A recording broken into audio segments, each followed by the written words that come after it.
대부분의 원장님들이 그걸 어떻게 하는지를 이제 좀 힘들어 하시는데, 제가 추천해 드리는 거는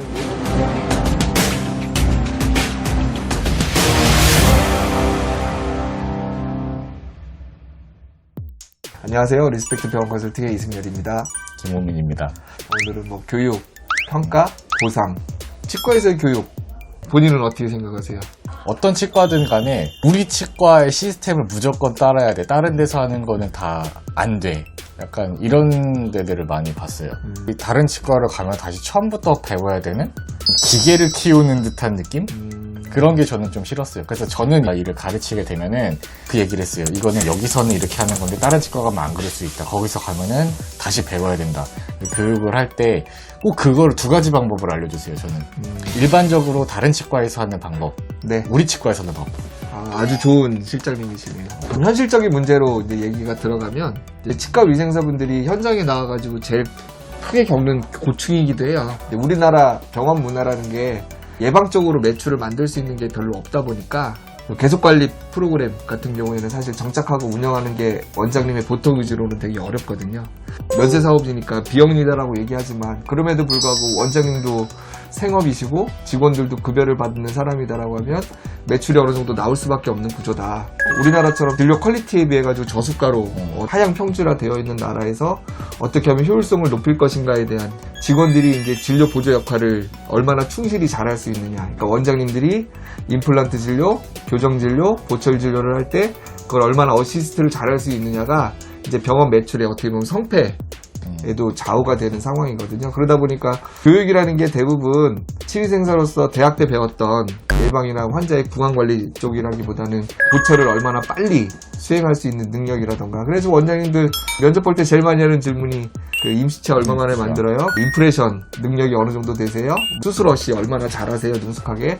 교정과 같은 경우에는 그 와이어 같은 거 접는 거 얼마만큼 해봤냐, 뭐 이런 질문을 많이 하는 이유가 이런 구조적인 한계를 인정을 해야 된다. 그러다 보니까 또 병원마다 그 원장님 고유의 업무 프로세스가 있으면 그 프로세스에 꼭 맞는 직원들로 트레이닝을 시키는 거를 원장님들이 목표로 삼더라고요. 대부분의 원장님들이 그걸 어떻게 하는지를 이제 좀 힘들어 하시는데, 이제 제가 추천해 드리는 거는, 예전에는 이제 매뉴얼을 만들어 가지고 그거를 공유하고 업데이트 하는 거를 많이 했다라고 하면, 최근에는 매뉴얼보다는 동영상 같은 거를 좀 찍어 가지고 처음에는 원장님이 직원들을 놓고 세미나를 몇 번 진행을 하셔야죠. 팁이 있다면 병원에서 다빈도 질환 위주로 영상을 찍는 게 중요합니다.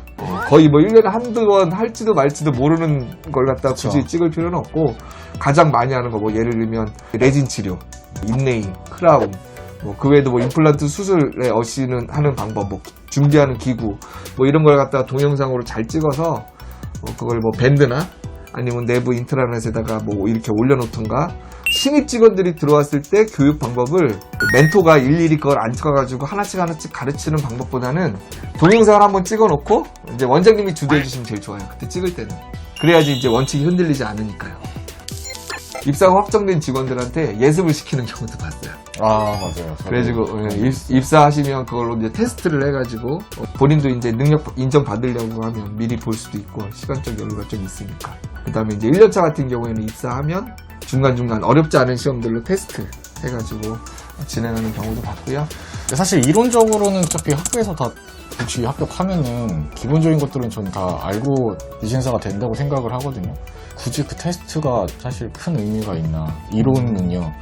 근데 만약에 뭐 아지네이트 인프레션이라든지 뭐 템포럴 크라운 제작이라든지 실기다 보니까, 저 같은 경우에는 처음에 오면은 몇 년 차든 간에 그냥 한번 해봐라. 그런 다음에 만약에 이 사람이 잘 하면은 얘기를 안 해요.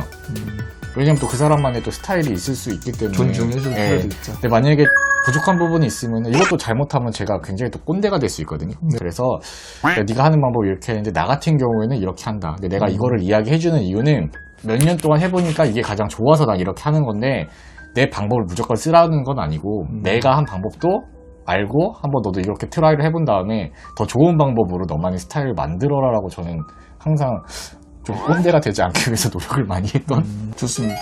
그래서 임상에 대한 교육은 보통은 이 정도 수준에서 이제 진행을 하면 아주 크게 어려운 점은 없는 것 같아요. 원장님을 기준으로 할 수밖에 없는 이유, 그 다음에 어떻게 하면 뭐 가장 효율적인지에 대한 거는 각 병원마다 좀 지혜를 모아서 하면 좋을 것 같고요. 그 다음에 이제 보통 데스크 업무가 교육이 좀 많이 필요하긴 하거든요.